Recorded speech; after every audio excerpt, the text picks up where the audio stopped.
Washington's clear thinking headquarters. The Morning Majority, 5 to 9 on 630 WMAL. 637 on WMAL Morning Majority. Brian Neiman along with Joe DeGenova this morning.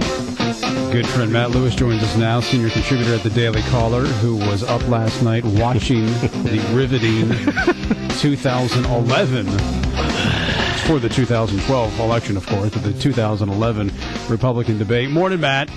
Good morning. You laugh, but nerds like me, we actually get excited about stuff like that. So I'll keep you in my prayers. That's right. Good Lord. Got a couple of rosaries in here. Yeah, we got the novena. That's right. So, all right. So you were nerdy and you were up, and did you enjoy it? Were there any fireworks last night?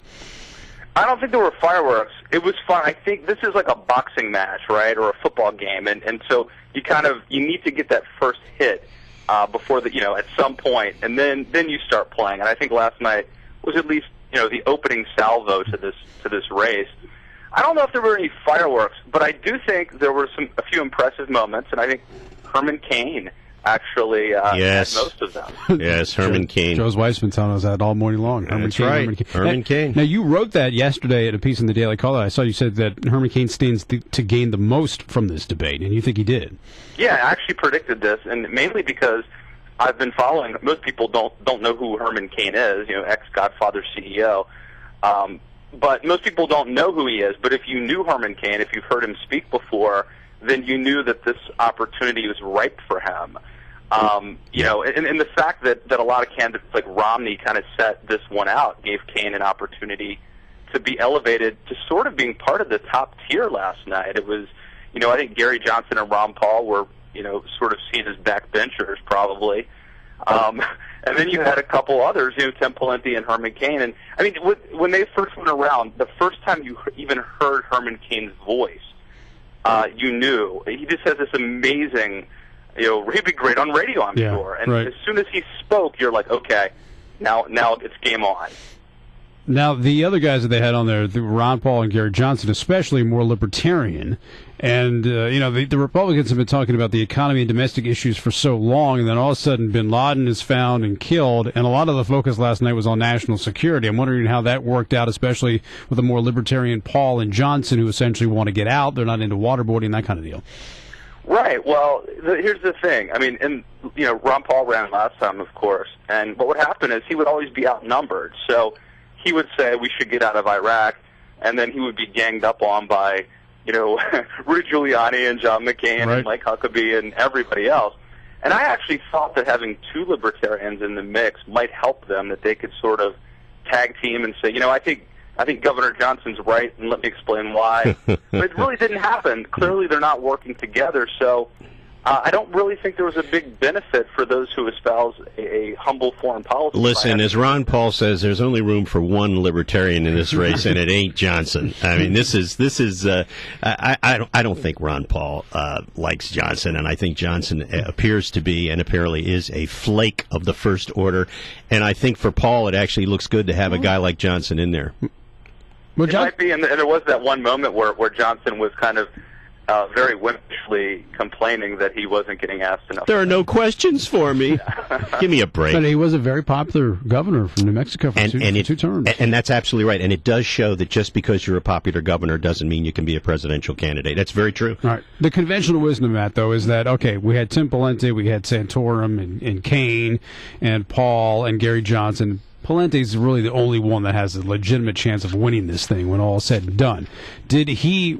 So he had a lot to lose last night. Did he lose it all? Was it buy, sell, or hold Tim Pawlenty this morning? Yeah, I think you're absolutely right that if anybody had something to lose, it was Pawlenty.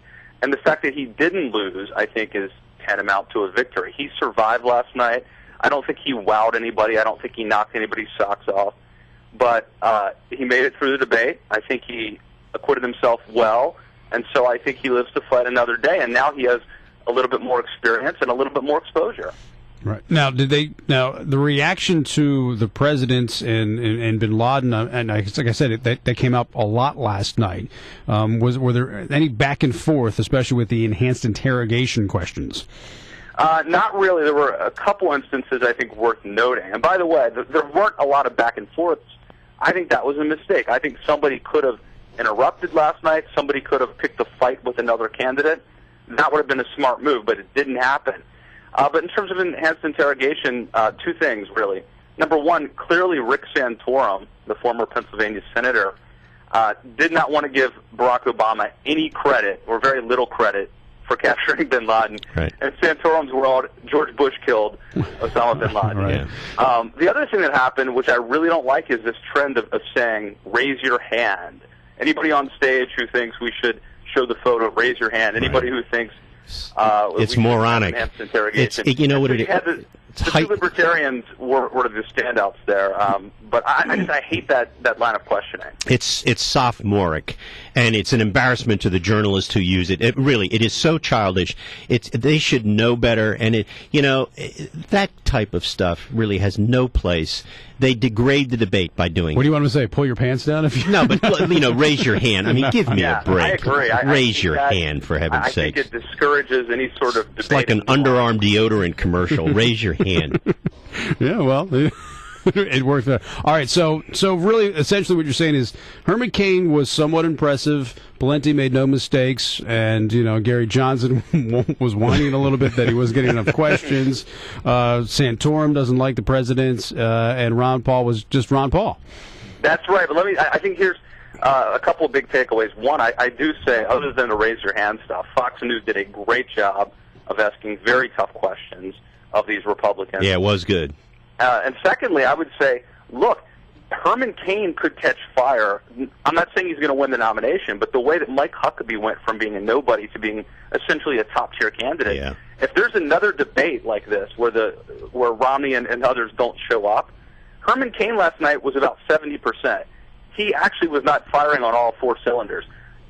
He could actually have done even better, and he could really catch fire given this opportunity of national exposure. Yeah, this is the danger for Pawlenty, because Pawlenty is good in Pawlenty. I mean, it's too plain, it's too vanilla, and the problem for Pawlenty is when you look at him and you look at Obama, you say, why am I replacing Obama with this guy? What does this guy bring to the table? And the answer is nothing.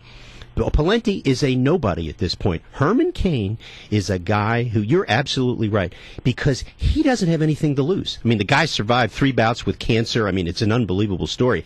And he is alive, and he's brave. He's an outsider, too. And he really has certain core beliefs about the economy that are very interesting to the American people right now. Yeah, he actually, I think, ran the Fed of Kansas City Federal Reserve Board. Yep. A lot of experience. The other thing, too, let me say this about Pawlenty. He was asked about some of his past support of environmental issues, and he very wisely is apologizing for it. And he's saying, I was wrong, and I tell you what, and he calls it a clunker. And I think that's important because Romney, on the other hand, won't apologize for Romney care. Right. And I think it's going to plague Romney, and I think Pawlenty's going to get away with it. Interesting. Good stuff, Matt. Thanks for coming to the show. We appreciate it.